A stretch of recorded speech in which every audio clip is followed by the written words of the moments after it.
হযরতে মুসা আলাইহিস সালাম আল্লাহ পাকের হুকুমে ফিরাউনের দরবারে গেল।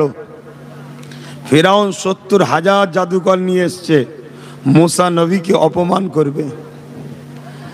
৭০,০০০ জাদুকর একটা করে রশি এনেছে, দড়ি। ওই দড়িগুলোকে ছেড়ে দিয়েছে, সব একটা একটা সাপ হয়ে গেছে। শুনছেন তো? সাপ হয়ে গেছে। মুসা আলাইহিস সালামের হাতে একটা লাঠি ছিল, হুজুরও ওই লাঠিটা ছেড়েছে, সঙ্গে সঙ্গে ওই লাঠিটাও সাপ হয়ে গেছে। জোরে বলুন সুবহানাল্লাহ। আর ওই ৭০,০০০ জাদুকরের যে দড়িগুলো সাপ হয়েছিল ওগুলোকে সব ধরে ধরে খাচ্ছে। কিন্তু এখানে একটা বোঝার বিষয় আছে। জাদুকর দড়ি ছেড়েছে, সাপ হয়েছে। মুসা নবী লাঠি ছেড়েছে, বড় একটা সাপ হয়েছে। এই দৃশ্যটা দেখে ৭০,০০০ জাদুকর সঙ্গে সঙ্গে মুসা আলাইহিস সালামের দিকে উঠে এসে মুসা নবীর হাতে হাত দিয়ে ইমানের কালেমা পড়ে মুসলমান হয়ে যায়। জোরে বলুন সুবহানাল্লাহ, আরো জোরে বলুন সুবহানাল্লাহ। কারণ কি? কারণটা কি? আপনারাও তো দড়ি ছেড়েছেন, সাপ হয়েছে, আর মুসা নবী লাঠি ছেড়েছে, সাপ হয়েছে। কারণটা কি? ওই সকল জাদুকররা বলেছিল, এ দুনিয়া মানুষেরা, আমরা দড়ি ছেড়েছি, সাপ হয়েছে। হাকিকাতে কিন্তু দড়িটা দড়ি আছে, মানুষের চোখে ধোঁকা দেওয়া হয়েছে। মানুষ দেখছে ওগুলো সাপ হয়েছে, কিন্তু দড়ি বদল হয়নি। দড়ি দড়ি রয়েছে, রশি রশি রয়েছে। কিন্তু অবাক হয়ে যাচ্ছি, মুসা নবী যে লাঠিটা ছেড়েছে ওই লাঠিটার লাঠি নাই, সত্যিকারেরই একটা বড় সাপ হয়ে গেছে। জাদু আর মোজেজার মধ্যে পার্থক্য বুঝলেন? মোজেজা মানুষের চোখকে ধোঁকা দিয়ে, জাদু মানুষের চোখকে ধোঁকা দেয়। অরিজিনাল অরিজিনালই থাকে, মানুষ ডুপ্লিকেট দেখে। আর মোজেজা হলো হাকিকাতেই সেটা চেঞ্জ হয়ে যায়। তাই ৭০,০০০ জাদুঘরকে নিয়ে এসেছিল মুসা নবীকে অপমান করার জন্য, কিন্তু তারাই মুসা নবীর হাতে হাত দিয়ে কলেমা পড়লেন। জোরে বলুন সুবহানাল্লাহ। মুসলমান ঘরে ছেলে মেয়েরা, তরুণেরা, বাপেরা যুগে যুগে ইসলামের বিরুদ্ধে জালিমরা অত্যাচার করেছে। দুই শ্রেণীর মানুষ প্রধান শত্রু ইসলামের যুগে যুগে হয়েছে। এক শ্রেণীর মানুষ যারা অত্যাচারী শাসক, তারা ইসলামের বিরুদ্ধে লেগেছে। কেননা ইসলাম জালিমদের বিরুদ্ধে লড়াই করার হুকুম দিয়েছে। তাই জালিম শাসকেরা সর্বসময় ইসলামকে মিটাবার চেষ্টা করেছে। আর এক শ্রেণীর মানুষ হলো ধর্মগুরু সেজে ধর্মের দোহাই দিয়ে মানুষকে অধর্মের দিকে নিয়ে যায়। তারা ইসলামের সব থেকে বড় দুশ্মন হয়েছে। এ যুবকেরা, এই লড়াইটা যুগে যুগে চলে আসতে লেগেছে। আমার নবী পাক যখন দুনিয়া জমিনে আসলেন, আল্লাহ নবী যখন নাই কথা বলতে লাগলেন, ইনসাফ ইনসানিয়াতের কথা বলতে লাগলেন, গরিবের পক্ষে কথা বলতে লাগলেন, অসহায়ের পক্ষে কথা বলতে লাগলেন, মুসলিমের পক্ষে কথা বলতে লাগলেন, এতিমের পক্ষে কথা বলতে লাগলেন। এ নওজওয়ানেরা, ওই সময় যারা জালিম শাসক ছিল, আবু জেহেল, উতবা, সাইবা, আবু লাহাব, এরা আমার নবী পাকের বিরুদ্ধে লেগে গেল। আমার নবী পাককে আবু জেহেল অনেক কষ্ট দিয়েছে, অনেক দিক দিয়ে জুলুম অত্যাচার করেছে। এমনও দিন গেছে আল্লাহ নবী সিজদায় পড়ে গেছে, নবী পাকের পিঠে পচা দুম্বার ভুঁড়ি পর্যন্ত চাপিয়ে দিয়েছে। আমার নবী পাক নিঃশ্বাস নিতে পারে না, মাথা তুলতে পারে না। এ নবীর উম্মত, তুমি নবীকে মানবে, আল্লাহকে মানবে, তোমার উপরে জুলুম হবে না, এটা কি করে তুমি মানো? তোমার আমার উপরও জুলুম হবে না? হবে না? হকের পক্ষে থাকলে জুলুম হবে, এ নিয়ে মন খারাপ করলে হবে না। একটাই কথা মনে রাখতে হবে, আল্লাহ আমাদেরকে পরীক্ষা নিচ্ছে। ওই পরীক্ষায় ধৈর্যের সাথে, হিকমতের সাথে আমাদেরকে পাশ করতে হবে। জোরে বলুন সুবহানাল্লাহ। এ নওজোয়ান তরুণেরা, আবু জেহেল আল্লাহ নবীকে চারিদিক দিয়ে পরীক্ষা নিয়ে জুলুম করেছে। এমন একটা দিন গেছে, আবু জেহেল আমার নবী পাকের জন্য কুয়া করেছিল। আল্লাহ পাকের মর্জি দেখুন, ওই কুয়াতে আবু জেহেল নিজেই পড়ে গেল। এ যুবকেরা, তরুণেরা, বাপেরা, একদিন আবু জেহেল হাবিব ইয়ামানি নামে একজন জাদুঘরকে নিয়ে এসেছে মুসা নবীকে হারাবার জন্যে। ফেরাউন যেমন জাদুকর নিয়ে এসেছিল, আবু জেহেলও জাদুকর নিয়ে এসেছে আমার নবী পাককে অপমান করবে বলে। আর হাবিব ইয়ামানি হলো সেই সময় সব থেকে বড় জাদুকর। হাবিব ইয়ামানিকে নিয়ে এসেছে।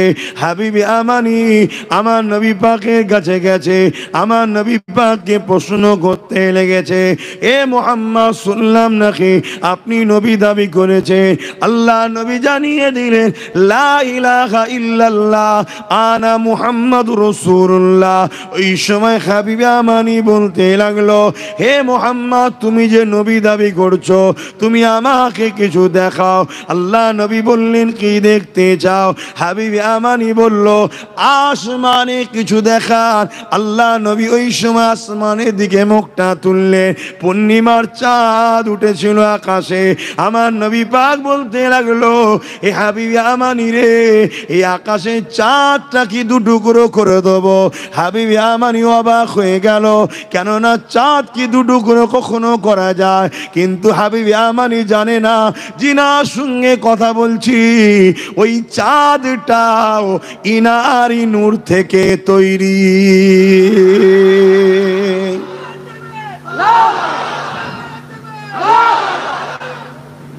খুব মন দিয়ে শুনবেন,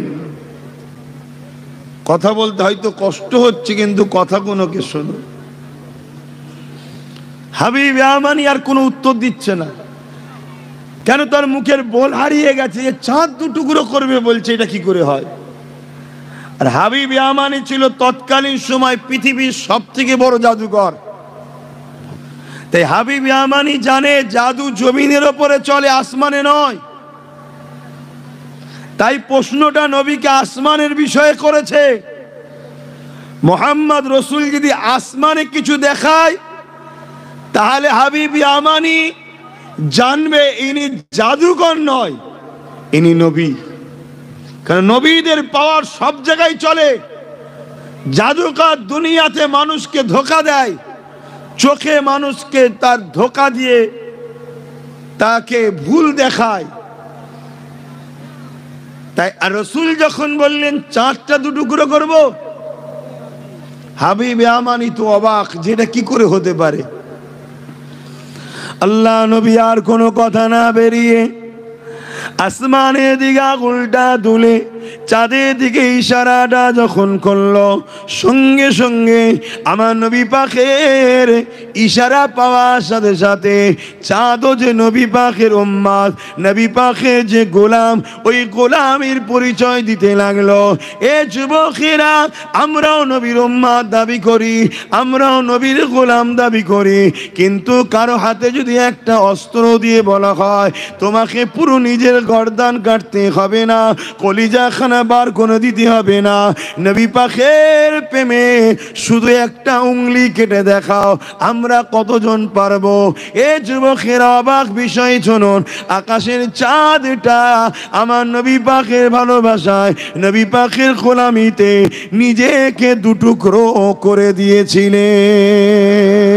আরো জোরে বলুন সুবহান।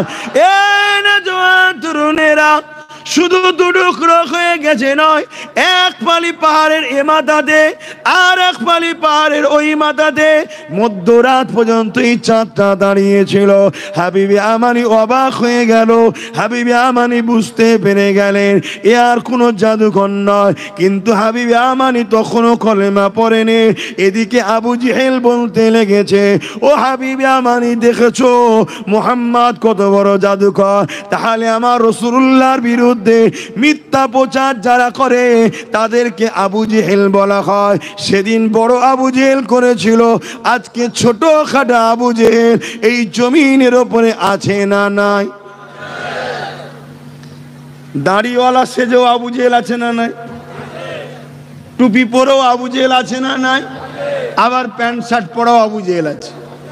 এক কথায় যারা আমার নবীর বিরুদ্ধে কথা বলে, মন্তব্য করে, তারা আজকের আবু জেহেল। বুঝতে পারছেন? হাবিব ইয়ামানি কিন্তু তখনও কলেমা পড়েনি।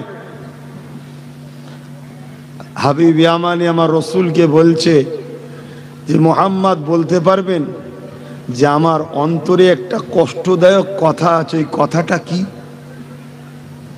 শুনছেন যুবকরা? শোনো, কেন সামনে বিরাট বড় লড়াইয়ের দিন আসছে। এই লড়াইয়ে জিততে গেলে সিনার পাওয়ার লাগবে। পৃথিবীতে 4টে পাওয়ার আছে, 4টে। কটা? কথা বলো। 4টে। ম্যান পাওয়ার, মানি পাওয়ার, মাসুল পাওয়ার, ম্যান্ডেট পাওয়ার। এই 4টে পাওয়ার পৃথিবীতে দুনিয়া যুগে যুগে মানুষ এই 4 পাওয়ার নিয়ে ইসলামের বিরুদ্ধে লেগেছিল। আর মোমেনদের সিনাতে, নবীর গোলামদের, আল্লাহর দাস দাসীদের সিনাতে আল্লাহ একটা পাওয়ার দিয়েছে, যে পাওয়ারটা হলো ইমানের পাওয়ার। জোরে বলুন সুবহানাল্লাহ। এই 4 পাওয়ার যুগে যুগে ইমানের পাওয়ারের কাছে নিশ্চিহ্ন হয়েছে। জোরে বলুন সুবহানাল্লাহ। তার একটা ছোট্ট নমুনা বলে যাচ্ছি। আজ দীর্ঘ বছর ধরে পুরো পৃথিবীর সুপার পাওয়ার গুলো ইসরায়েলের সাথ দিচ্ছে, আর ছোট্ট একটা প্যালেস্তাইন তার মোকাবেলায় লড়াই করছে। যাদের হাতে পারমাণবিক শক্তি আছে, যাদের কাছে ট্যাঙ্কার আছে, মিসাইল আছে, বোম বন্দুক রয়েছে, তাদের মোকাবেলায় প্যালেস্তাইনবাসী ইট নিয়ে, পাথর নিয়ে, চামগুলতি নিয়ে লড়াই করছে। কিন্তু খেয়াল করে দেখুন, পৃথিবীর সুপার পাওয়ার গুলো মার খেয়ে পিছিয়ে যাচ্ছে, প্যালেস্তাইনবাসীকে নত এখনো করতে পারেনি। জোরে বলুন সুবহানাল্লাহ। আরো চিৎকার দিয়ে বলুন সুবহানাল্লাহ। আল্লাহ। কেননা এদের কাছে 4 পাওয়ার আছে, ম্যান পাওয়ার এদের কাছে আছে। পৃথিবীর সুপার পাওয়ার যারা, আমেরিকা হোক, ব্রিটেন হোক, জাপান হোক, যারা ইসরায়েলের সাথ দিচ্ছে, ফ্রান্স হোক, এদের কাছে ম্যান পাওয়ার আছে, মানি পাওয়ার আছে, মাসুল পাওয়ার আছে, অস্ত্র আছে, ম্যান্ডেট পাওয়ার আছে, একত্রিত তারা। কিন্তু প্যালেস্তাইনবাসীর কাছে ম্যান পাওয়ার নেই, মানি পাওয়ার নেই, অস্ত্র পাওয়ার নেই, মাসুল পাওয়ার নেই, ম্যান্ডেট পাওয়ার নেই। কিন্তু প্যালেস্তাইনবাসীর হৃদয়ে আল্লাহ ও রসুল রয়েছে, তাই তাদের মোকাবেলায় এরা পিছতে বারবার বাধ্য হচ্ছে। জোরে বলুন সুবহানাল্লাহ। মনে রাখবেন, আমি এজন্যই বুঝাচ্ছি, পৃথিবীতে যুগে যুগে যুগে যুগে ইসলাম ও ইসলামের অনুসারীদের উপরে হাজারো দিক দিয়ে জুলুম করেছে জালিমরা, কিন্তু আলহামদুলিল্লাহ তারা মিটে গেছে। ইসলাম আজও হু হু করে বাড়ছে। জোরে বলুন সুবহানাল্লাহ। আমেরিকার বুশ চেষ্টা করেছিল আমেরিকা থেকে ইসলামকে মুছে দিবার জন্যে। সে কোনো মুসলমানকে আর ভিসা দিত না।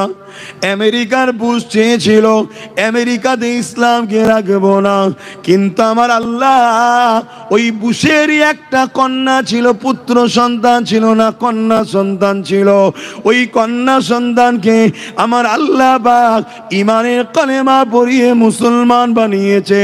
শুধু মুসলমান নয়, ওই কন্যাটাকে হাফেজাও বানিয়ে দিয়েছে। যারা কোরআনকে ব্যান করতে চেয়েছিল, তাদের ঘরের কন্যাকে আল্লাহ কোরআনের হাফেজা বানিয়েছে। জোরে বলুন সুবহানাল্লাহ। এ নওজোয়ান তরুণেরা, আজ উত্তর ইউরোপ প্রদেশের মধ্যে, আজ ইউরোপ দুনিয়ার মধ্যে জন যুবক যুবতীরা দলে দলে দলে প্রতিদিন ইমানের কালেমা পড়ে মুসলমান হয়ে যাচ্ছে, কেননা তারা আমার নবী পাকের জীবনী পড়ছে, আমার নবী পাকের আদর্শ দেখছে, আমার নবীর লাইফ স্টাইল দেখছে, আমার নবীর সমাজ ব্যবস্থা, আমার নবীর জীবন ব্যবস্থা, আমার নবীর অর্থনীতি, আমার নবীর ধর্মনীতি, আমার নবীর প্রতিবেশী নীতি, আমার নবীর সম্প্রীতি নীতি, আমার নবীর মানববন্ধন নীতি, আমার নবীর রাজনীতি, আমার নবীর রাষ্ট্রনীতি, টোটাল নবী পাকের জীবনীকে আমেরিকা, ব্রিটেন, জাপান এইভাবে ইউরোপ দুনিয়ার যুবক যুবতীরা রিসার্চ করতে লেগেছে। তারা রিসার্চ করতে করতে দেখছে আমার রাসূলের মতো কেউ আসেনি আর আসবে না।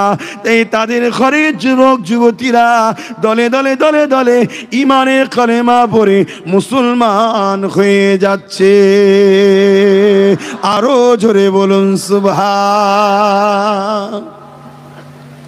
তাই তারা উঠে পড়ে লেগেছে ইসলামকে বদনাম করার জন্য। সমস্ত মিডিয়া তাদের হাতে, শুনছেন তো নাকি? তারা মিডিয়ার দ্বারা ইসলাম সম্বন্ধে মিথ্যা মেসেজ ছড়াচ্ছে, যাতে করে তাদের ঘরের ছেলেরা মোহাম্মদ রসুলকে না ভালোবেসে ফেলে, ইসলামকে না অ্যাকসেপ্ট করে নেয়। শুনছেন তো নাকি? চেষ্টা চালাচ্ছে, কখনো জিহাদের বিরুদ্ধে, কখনো ইসলামের বিভিন্ন কর্মকাণ্ডের বিরুদ্ধে, কোরআনের আয়াতকে বিকৃত করে আগে পিছুর কথা না বলে তারা বিভিন্নভাবে মিথ্যা প্রচার চালাচ্ছে এবং তারা চাইছে ইসলামকে মুছে দিবার। আপনারা বলুন, ইসলামকে কখনো কেউ মুছতে পারবে? জোরে বলুন। হয়তো আমাদের ক্ষতি হতে পারে, ওটাও আমাদের দোষে হবে, কিন্তু ইসলামকে মুছে দিতে কেউ পারে না, পারবে না। আল্লাহ নবী যখন মক্কার বুকে দাওয়াত দিয়েছিল, নবী পাকের উপরে আবু জেহেল অনেক অত্যাচার করেছিল। এমনও দিন গেছে আল্লাহ নবীকে পাহাড়ে গাছের পাতা ফলমূল খেয়ে জীবন ধারণ করে থাকতে হয়েছে। এই নওজোয়ান তরুণেরা, আল্লাহ নবী, নূর নবী, দয়া নবী, একটা একটা করে মানুষ আমার নবী পাকের পিছনে লেগেছে, আমার নবী পাকের উপরে জুলুম করেছে, এবং অপর দিকে একটা একটা করে মানুষ আমার নবী পাকের হাতে হাত দিয়ে ইমানের কালেমা পড়ে মুসলমানও হতে লেগেছে। এই দেখে আবু জেহেল সহ্য করতে পারে না, তাই তারা পুরাণ পরিকল্পনা করে দিল মুহাম্মদ রসুলকে কতল করে দিতে হবে। নাউযুবিল্লাহ মিন জালিক। কিন্তু আমার নবী পাককে কতল করার সাহসতা কে নেবে? কে এই দায়িত্বটা নেবে? এই মিটিংয়ে উমর ফারুক বসেছিলেন, তখন তিনি ইসলামকে কবুল করেন। তিনি উঠে দাঁড়িয়ে বললেন, এ আবু জেহেল, আমি পারবো, তবে এর বিনিময়ে তুমি আমাকে কি দেবে? আবু জেহেল তৎকালীন সরদার ছিল, অনেক ধন দৌলত, উট ঘোড়ার কথা বলল। ওমর ফারুক তরোয়াল নিয়ে বেরিয়ে বলল, আমরা সবাই জানি, কিন্তু মূল বিষয়টা বুঝাচ্ছি শোনে। এ যুবকেরা, ওমর ফারুক বেরোবার সময় বলেছিল, এ আবু জেহেল, তুমি যা দেবে বলেছো ওই জিনিসগুলোকে রেডি করে রাখো, কেননা কাল সূর্য উঠবে, মুহাম্মদ আর সূর্যকে দেখতে পাবে না, তার শরীর থেকে গল্লাকে আলাদা করে দেওয়া হবে। আবু জেহেল ভেবেছিল মুহাম্মদকে অবশ্যই ওমর প্রতিশোধ নিতে পারবে, কেন ওমর ফারুক এত ক্ষমতাশালী ছিল, সে যা কথা দিত তাই পালন করত, তার মোকাবেলায় কেউ দাঁড়াতে পারত না। এই ওমর ফারুক আগিয়ে গেল, যাবার সময় বলেছিল, এ আবু জেহেল রে, 39 জন কলেমা পড়েছে, 40 জন আর হবে না। এ যুবকেরা, তরুণেরা, ফেরেশতাদের মধ্যে আলোচনা শুরু হয়ে গেছে। ওমর এত বড় রাগী মানুষ, ওমর এত বড় ক্ষমতাশালী মানুষ, সে বলেছে 40 আর হতে দেব না। কি হবে, কি হবে? আমার আল্লাহ আওয়াজ দিয়ে জানিয়ে দেয়, এ আমার ফেরেশতারা, চিন্তা করো না, চিন্তা করো না, আমি আল্লাহ উমরকে যেতে দাও, ওকেই 40 বানিয়ে দেব। আরো জোরে বলুন সুবহান।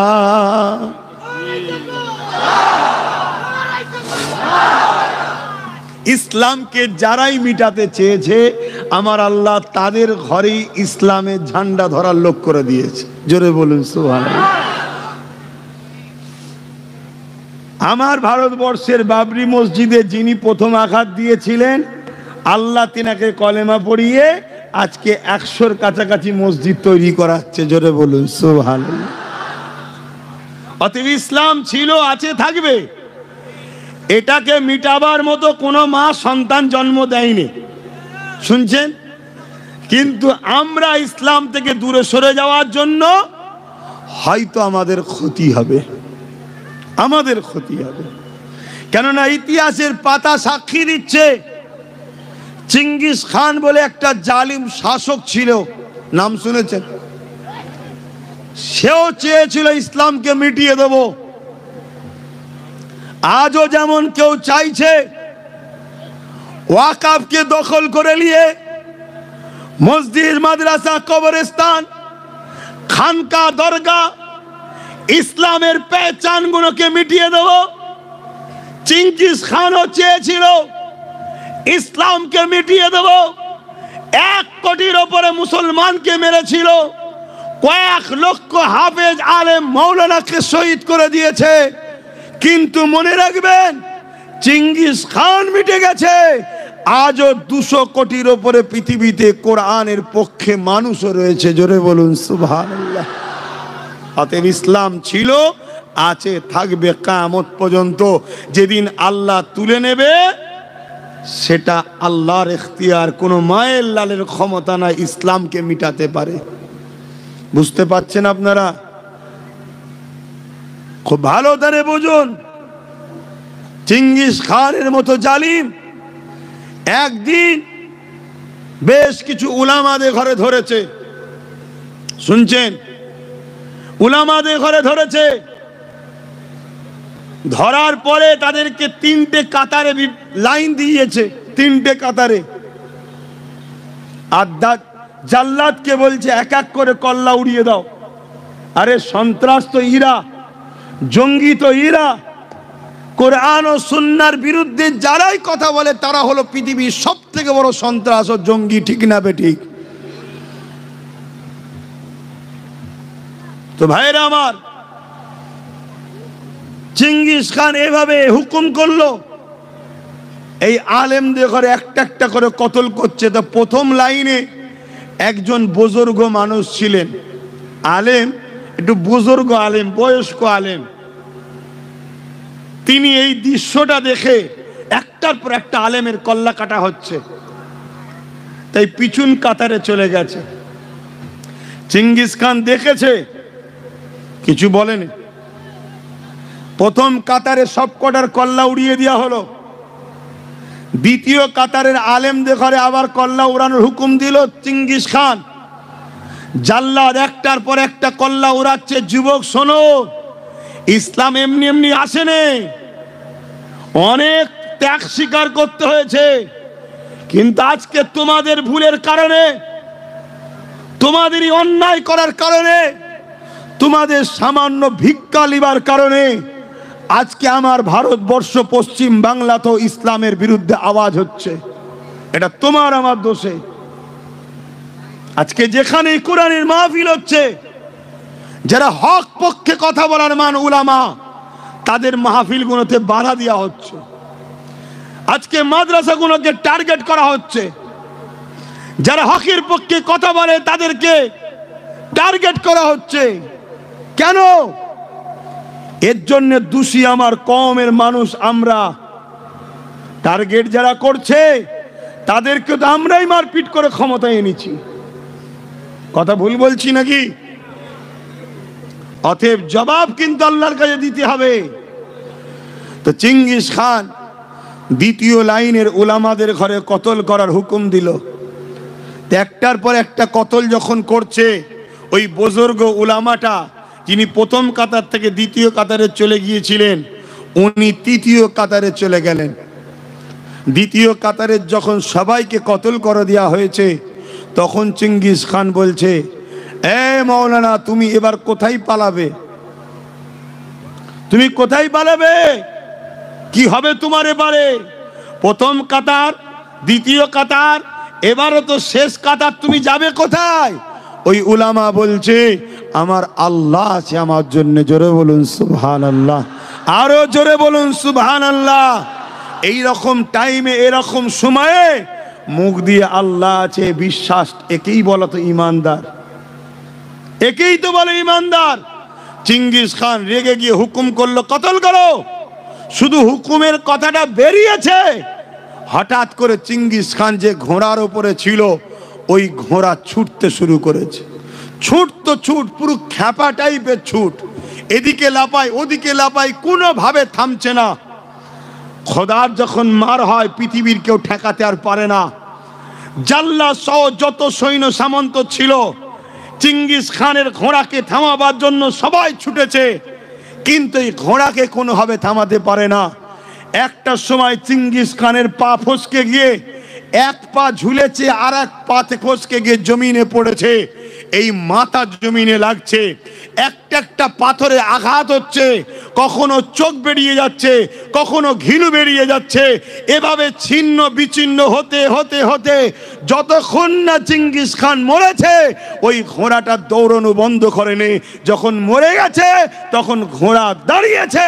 বেশক আল্লাহ আছে, আজও আছে, বলুন সুবহানাল্লাহ। কি আল্লাহ আছে না নয়? কিন্তু সেই আল্লাহর উপরে ভরসা কোথা আমাদের? আসুন, এখনো সময় আছে, তওবা করুন। নিজের কারবার, ব্যবসা বাণিজ্য, নিজের পছন্দনীয় দল সব ঠিক এক জায়গায় রাখুন। ততদিন পর্যন্ত লেনদেন থাকবে যতদিন পর্যন্ত তারা আমার ইসলামের বিরুদ্ধে কথা না বলবে। আর যখন ইসলামের বিরুদ্ধে কথা বলবে, সে যেই হোক, তার থেকে নিজেকে দূরে সরিয়ে রাখার নাম হলো ঈমান। জোরে বলুন সুবহানাল্লাহ। ভাইরা, নওজোয়ান তরুণেরা, এ নবী বাকে প্রেমিকেরা, আল্লাহ নবী নূহ নবী দয়া নবীর উপরে বারবার জুলুম হয়েছিল। ওমর ফারুক রানা দিয়ে দিল, আল্লাহ নবীর কাছে পৌঁছে গেল, নবী পাকে দরজায় গিয়ে আঘাত দিল। ভেতরতে সাহাবারা জিজ্ঞাসা করলেন কে? হযরত ওমর বলতে লাগলো আমি খাত্তাবের বেটা ওমর। সাহাবা হুজুররা বড় চিন্তিত হয়ে গেল। এ যুবকেরা, তৎকালীন সময় ইসলামকে যারা মানত তাদেরকে কতল করে দেওয়া হতো।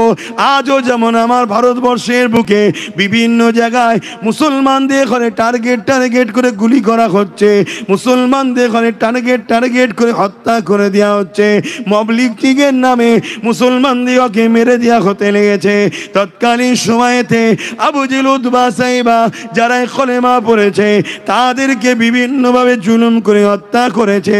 কখনো সাহাবা হুজুর দিয়াকে গরম বালির উপরে শুইয়ে দিয়ে বুকের উপরে ভারী পাথর চাপিয়ে দিয়েছে। ওই ভারী পাথর চাপিয়ে দিয়ে বলেছে এ মুহাম্মদকে ছেড়ে দাও, আল্লাহকে ছেড়ে দাও। সাহাবা হুজুররা এই গরম মরুভূমির বালির উপরে পিঠ পুড়ে যেতে লেগেছে, বুকের উপরে ভারী পাথর, নিঃশ্বাস নিতে পারছে না। এত কষ্ট সহ্য করার পরও সাহাবা হুজুররা বলেছে আশহাদু আল্লা ইলাহা ইল্লাল্লাহু ওয়া আশহাদু আন্না মুহাম্মাদান আবদুহু ওয়া রাসূলুহু। এই কষ্ট সহ্য করতে করতে আল্লাহ আল্লাহ আল্লাহকে ডাকতে ডাকতে ডাকতে সাহাবা হুজুররা দুনিয়ার জমিন থেকে ইন্তেকাল হয়ে গেছে। তথাপি আল্লাহ ও নবীকে তিনারা ছেড়ে দেয়নি। এ নওজোয়ানেরা, তরুণীরা, যুবকেরা, আর যদি আমরা 500,000 টাকাতে ইসলামের দুশ্মনের কাছে বিক্রি হয়ে যায়, কোরআনের দুশ্মনের কাছে বিক্রি হয়ে যায়, মসজিদ মাদ্রাসা দুশ্মনের কাছে বিক্রি হয়ে যায়, মনে রাখবেন আমার আল্লাহ তাদের হাতে তোমাকে আমাকে শেষ করে দেবে। মসজিদ ছিল আছে থাকবে, কোরআন ছিল আছে থাকবে, কি করে থাকবে? যদি আমরা না থাকি তো থাকবে কি করে? মনে রাখবেন এই ভারতের জমিন নয়, পৃথিবীর জমিনে আল্লাহ নতুন প্রজন্ম তৈরি করবে। কাদেরকে তৈরি করবে? যাদের বাপ দাদা ইসলামের কেউ ছিল না, অথচ তাদের ঘরের ছেলেদের ঘরে ইমানের কলেমা পড়িয়ে দিয়ে মসজিদের মুসল্লি বানিয়ে দেবে, কোরআনের পক্ষে হাফেজ বানিয়ে দেবে। এ যুবকেরা ইতিহাস তো এটাই গাওয়া দিতে লেগেছে। কেননা যুগে যুগে দেখেছি যারা ইসলামের বিরুদ্ধে লেগেছে আমার আল্লাহ পাক তাদের পরিবার থেকে তাদের সমাজ থেকে দলে দলে মানুষকে ইসলামের দিকে ঢুকিয়ে দিয়েছে। কিন্তু তুমি আমি যদি আল্লাহ দেয়া শ্রেষ্ঠ নিয়ামত কোরআনকে না ধরে রাখতে পারি, রসুলকে যদি ধরে রাখতে না পারি, ইসলামের পক্ষে না দাঁড়াতে পারি, যাদের গুণ গাইতে লেগেছো, যাদের দলদাস হয়ে গেছো, যাদের জন্য হই হই করতে লেগেছো, তাদের হাতে আল্লাহ তোমাকে আমাকে মিটিয়ে দেবে। আল্লাহ দিনের জন্য আমার আল্লাহ পাক তিনি যথেষ্ট।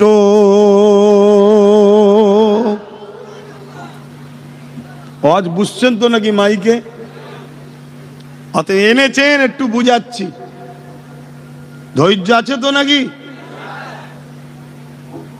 4টে পর্যন্ত হবার কথা, কিন্তু 4:30 যখন নামাজ একটু বেরিয়েই দেবো, কিন্তু আপনাদের ধৈর্য আছে তো? এ নওজওয়ানেরা, তরুণেরা, এ নবী পাকের প্রেমিকেরা, আবু জেহেল আমার নবী পাকের সব থেকে বড় দুশ্মন ছিল, আমার নবী পাককে জানে মারতে চেয়েছিল। অথচ আমার আল্লাহ তিনি কত হিকমতওয়ালা দেখেন, আমার আল্লাহ আবু জেহেলের ছেলেকেই নবীর গোলাম বানিয়ে দিল। কিভাবে বানিয়েছে? আবু জেহেল আইন করে দিল মুহাম্মাদের কাছে যে যাবে তাকে মৃত্যুদণ্ড দেওয়া হবে, মুহাম্মদ রসুলের কাছে যে যাবে তাকে মেরে দেওয়া হবে, মুহাম্মদ রসুলের কাছে যে যাবে তাকে শাস্তি হিসাবে মৃত্যুদণ্ড দেওয়া হবে, শুলিতে চাপিয়ে দেওয়া হবে। এ নওজওয়ান তরুণেরা, আমার নবী পাকের প্রেমিকেরা, একদিন আল্লাহ নবী একটা রাস্তা দিয়ে আসতে লেগেছে, অপর দিক থেকে আবু জেহেলের ছেলে ইকরামা আসতে লেগেছে। আমার রাসূলুল্লাহকে ইকরামা যখন দূর থেকে দেখতে পেয়ে যায়, আমার নবী পাকের দিকে ছুটে গিয়ে ইকরামা আমার নবী পাককে বুকের মধ্যে জড়িয়ে ধরে। এ যুবকেরা, আবু জেহেল আইন করেছে মুহাম্মদ রসুলের কাছে যাওয়া যাবে না, মুহাম্মদ রসুলের মাহফিলে বসে যাবে না, মুহাম্মদ রসুলের কথা শোনা যাবে না, মুহাম্মদ যে কোরআন শোনাচ্ছে ওই কোরআনের মাহফিলে বসা যাবে না, মুহাম্মাদের বিরুদ্ধে মুহাম্মাদের কাছে যে যাবে তাকে মৃত্যুদণ্ড দেওয়া হবে। এই ফাইনাল এই আওয়াজটা, এই ঘোষণাটা আবু জেহেল দিয়ে দিয়েছে। এদিকে আবু জেহেলেরই ছেলে আমার নবী পাককে বুকে বুকে জড়িয়ে ধরেছে। এ যুবকেরা, কলেমা কিন্তু পড়ে রে, আমার নবী পাককে দেখে দিবানা হয়ে গেছে। আমার নবী পাককে এত সুন্দর দেখতে ছিল, আমার নবীর আখলাক পৃথিবীর শ্রেষ্ঠ আখলাক। কেন? আল্লাহ কোরআনে জানিয়েছে ইন্নাকা লাআলা খুলুকিন আযীম, সব থেকে উত্তম চরিত্র আলা হলো মুহাম্মদ রাসূলুল্লাহ। আল্লাহ যিনি বানিয়েছেন তিনি সার্টিফিকেট দিচ্ছে। এ দুনিয়ার মানুষ, সৃষ্টিকর্তা বলছে আমি যা কিছু বানিয়েছি তার মধ্যে থেকে সব থেকে শ্রেষ্ঠ চরিত্রওয়ালা হলো মুহাম্মদ রাসূলুল্লাহ। তিনার মতো উত্তম আদর্শওয়ালা, উত্তম চরিত্রওয়ালা পৃথিবীর জমিনে আসেনি, আর আসবে না, দ্বিতীয় কাউকে আল্লাহ বানাইনি।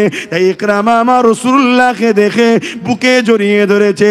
এই খবরটা আবু জেহেলের কাছে চলে গেল, আবু জেহেলকে জানিয়ে দিল, এ আমাদের নেতা, এ আমাদের সর্দার, আপনি আইন করেছেন মুহাম্মদ রসুলের কাছে যে যাবে তাকে মৃত্যুদণ্ড দেওয়া হবে। আপনার ছেলে তো মুহাম্মদ রসুলের কাছে শুধু যায়নি, তাকে বুকে জড়িয়ে ধরেছে, তাহলে আপনার ছেলের জন্য কি আইন হবে? এ যুবকেরা, আবু জেহেলও বলতে লাগলো একটাই আইন, যা আমার ছেলেকে আমি মৃত্যুর ফায়সালা জানালাম, কিন্তু আমার ছেলেকে এইভাবে মেরো না।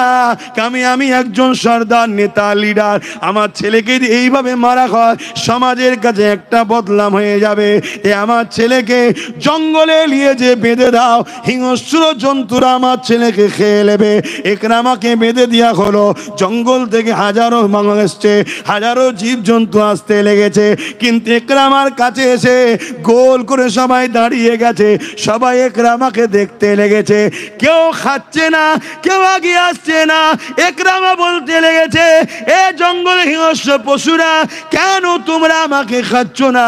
আমার মতো হতভাগ্যবান আর কে আছে? আমার বাবা নিজে আমাকে মৃত্যুর কোলে ঠেলে দিয়েছে, তোমাদের কাছে আমার বাবাই তো আমায় পাঠিয়েছে, তোমরা আমাকে খেয়ে নাও, আমার দুঃখ আমি রাখবো কোথায়? এই জন্য আমি, তোমরা আমাকে খেয়ে নাও।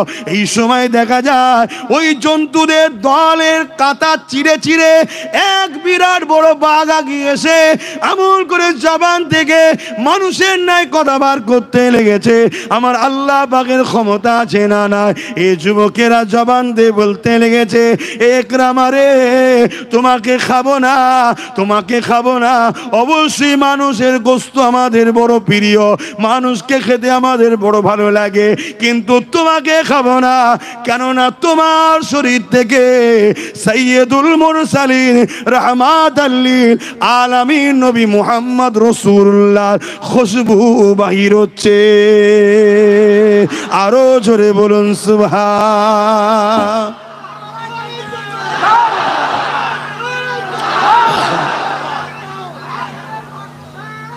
আল্লাহ, ভেবে দেখেন, আমার নবীকে একবার জড়িয়ে ধরেছে, তখন সে ঈমান আনে না এখনো? আমরা ঈমানদার তো নাকি? আমরা যদি নবীর সুন্নতকে জড়িয়ে ধরতে পারি, তাহলে আমাদেরকে কি জঙ্গলের বাঘ খাবে? জোরে বলেন, না খাবেন? ইতিহাস তার গাওয়া দিয়েছে না দেয়নি? এক কথা বলেন, আপনারা সব দাদা হুজুরের সিলসিলার অনুসারিত নাকি? একটু হাত তুলে দেখাবেন। মাশাআল্লাহ, সবাই সবাই মাশাআল্লাহ, আলহামদুলিল্লাহ। যাক, আরো অনেক হক সিলসিলা আছে, কিন্তু দেখে খুশি হলাম যে আমরা সবাই এক পীরের মুরিদ। আমাদের সবার মুর্শিদ মুজাদ্দেদ জামান দাদা হুজুর পীর কেবলা। জোরে বলুন সুবহানাল্লাহ। যিনি নবীর বংশের উজ্জ্বল নক্ষত্র একটা। জোরে বলুন সুবহানাল্লাহ।